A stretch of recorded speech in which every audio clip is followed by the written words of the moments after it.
अस्सलाम वालेकुम नाज़रीन, मैं हूं जमील अख्तर गौरी, साबिक AD standard development and dissemination Punjab health care commission, और आप देख रहे हैं मेरा YouTube channel health care establishment. नाज़रीन, कुछ अरसे से university college of conventional medicine जो है इस्लामिया यूनिवर्सिटी बहावलपुर का, उसके कुछ इश्तिहारात आ रहे थे और उस सिलसिले में मैंने एक वीडियो पहले बनाई भी थी एक्यूपंक्चर के डिप्लोमे के हवाले से। तो दोस्तों के बहुत से फ़ोन आए, उन्होंने बहुत कॉल की, मुझे व्हाट्सएप किए और उन्होंने कहा कि जी बाकी के जो डिप्लोमे हैं उनके बारे में भी आप कुछ अवेयरनेस दे दें ताकि जो दाखिला लेने वाले लोग हैं वो मुनासिब तौर पे अपना कोई फ़ैसला कर सकें। तो आज मैं जो वीडियो अपलोड करने जा रहा हूँ वो बाकी उन 3 डिप्लोमे से मुतालिक है जो इस्लामिया यूनिवर्सिटी बहावलपुर जो है वो ऑफ़र करने जा रही है, और अगले माह दिसंबर की जो शायद 9 तारीख है वो लास्ट डेट है उसकी एडमिशन की। तो एक्यूपंक्चर के बारे में तो हम पिछली वीडियो में बात कर चुके हैं, तफसील से उसका स्टेटस जो है वो बयान कर चुके हैं। तो अब हम आज हम जो है वो इन बाकी के जो 3 डिप्लोमे हैं, पोस्ट ग्रेजुएट डिप्लोमे, उनके बारे में बात करेंगे।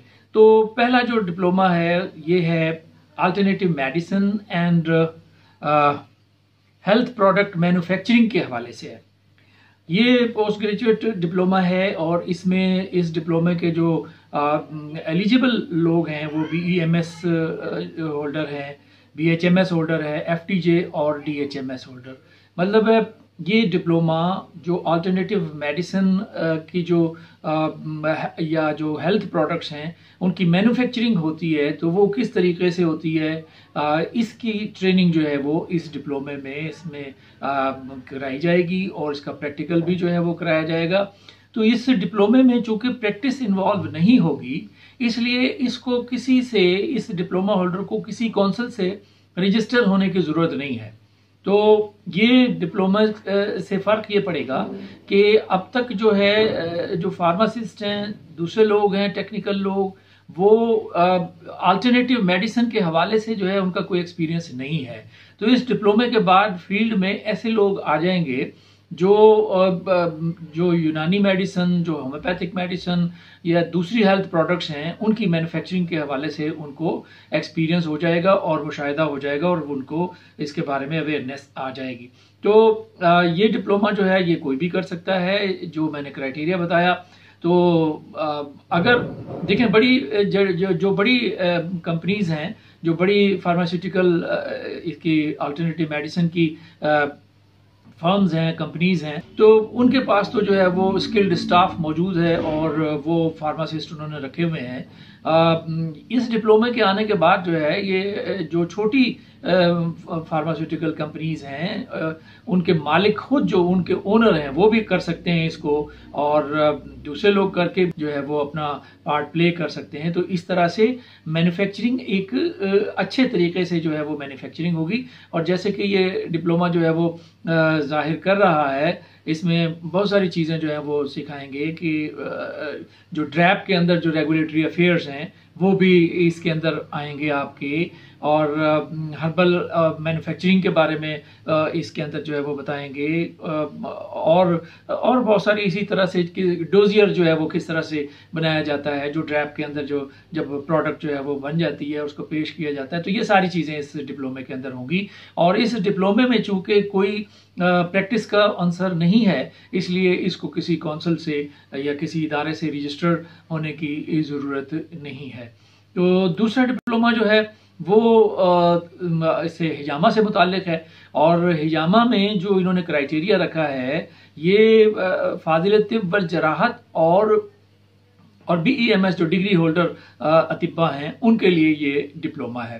तो इस डिप्लोमे से ये होगा कि इनकी स्किल जो है हुक्मा की वो बेहतर हो जाएगी। और चूँकि ये करना हकीम नहीं है, तबीब ने ही ये करना है, उसी को इख्तियार है, होम्योपैथ तो इसमें दाखिला ले ही नहीं सकता, तो इसमें भी रजिस्ट्रेशन का कोई इशू नहीं है। ये चूँकि करना ही हकीम ने है, वो चाहे डिप्लोमा होल्डर है चाहे डिग्री होल्डर है, तो वो इनके सिलेबस का हिस्सा है ये।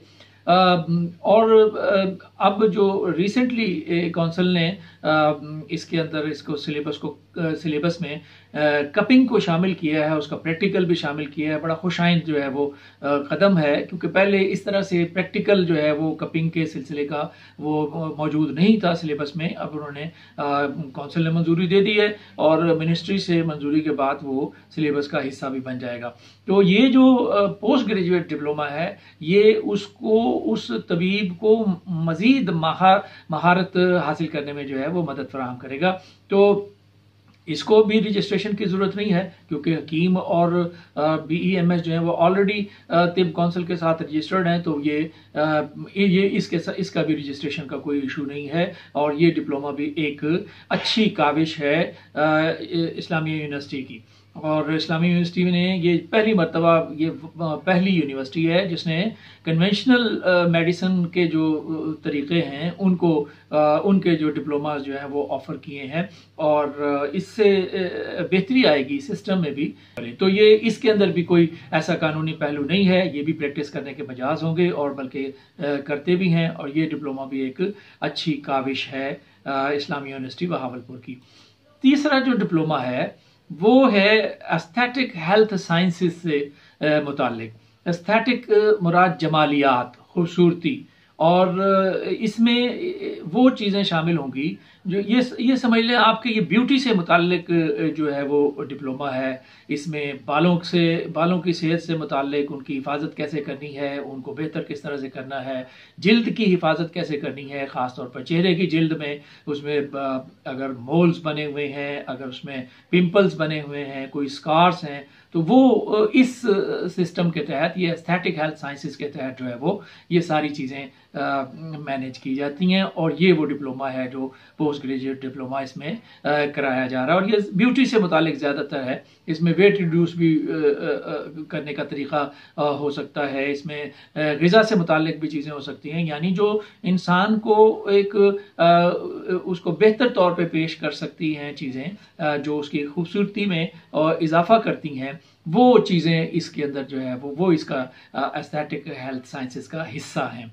तो अब इसका इशू है कि इसको ये डिप्लोमा जब कोई कर लेगा तो वो किस तरह से प्रैक्टिस करेगा। अगर उसने प्योर इसी का क्लिनिक इस्टेब्लिश करना है, एस्थेटिक हेल्थ साइंसेस से मुतालिक जो है वो क्लिनिक बनाना है। वैसे तो आमतौर पर ये चूंकि ब्यूटिशियन से ताल्लुक़ रखता है, तो लोग जो है वो जो ब्यूटी पार्लर वाले हैं वो इस तरह के कोर्सेज जो हैं वो ज़्यादा करते हैं।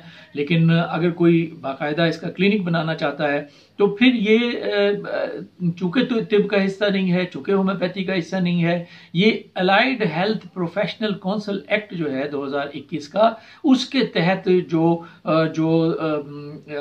वो जो डिसिप्लिन हैं अलाइड हेल्थ प्रोफेशनल्स काउंसिल के एक्ट के में जो दिए हुए हैं, उन डिसिप्लिन का ये हिस्सा है। तो ये वो अलाइड हेल्थ प्रोफेशनल काउंसिल जो है वो इसको रजिस्टर्ड कर लेगी, और अभी वो चूंकि प्रोसेस में है, और वो फिर एक इसका तरीकाकार वज़ा करेंगे कि किस तरह से इसकी प्रैक्टिस जो है वो की जाएगी। तो ये इसका भी कोई इशू नहीं है। ये जब डिप्लोमा होल्डर आ जाएंगे फील्ड में तो उस वक्त तक जो अलाइड हेल्थ प्रोफेशनल काउंसिल है वो भी फ़ाल हो चुकी होगी और वो भी अपना काम जो है वो कर रही होगी। तो ये डिप्लोमा जो है, ये डिप्लोमा होल्डर वहाँ से, उस काउंसिल से, अलाइड हेल्थ प्रोफेशनल काउंसिल जो बनेगी उसके तहत ये रजिस्टर हो जाएंगे। और इसके लिए ज़रूरी ये होगा कि फिर एक तो हेल्थ केयर प्रोफेशनल जो है वो रजिस्टर होगा, दूसरा जिस इदारे से ये कर रहे हैं, यानी ये अभी कन्वेंशनल यूनिवर्सिटी का जो कन्वेंशनल मेडिसिन का कॉलेज है उसके तहत कर रहे हैं, तो उस इदारे को उस काउंसिल के साथ रजिस्टर होना होगा। और फिर कोई कानूनी का बात नहीं है इसके अंदर भी, तो ये डिप्लोमा भी किया जा सकता है।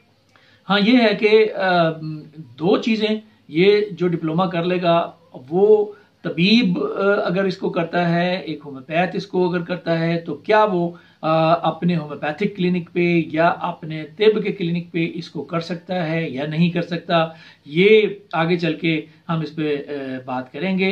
और क्योंकि मौजूदा जो कवानीन हैं पंजाब हेल्थ केयर कमीशन के, वो एक ही सिस्टम को या एक ही डिसिप्लिन को इजाज़त देते हैं कि एक हेल्थ के प्रीमिसेस में वो होना चाहिए, जबकि कोई मुज़ायका नहीं है कि अगर दो चीज़ें भी एक प्रीमिसेस के अंदर हो रही हैं, अगर वो हेल्थ केयर सर्विस प्रोवाइडर दो जगह से रजिस्टर्ड है और वो कानून की क़वाइद ज़वाबित की पाबंदी करता है और वो उसके मुताबिक प्रैक्टिस करता है, तो उसको इजाज़त होनी चाहिए। इसमें हम आगे बात करेंगे।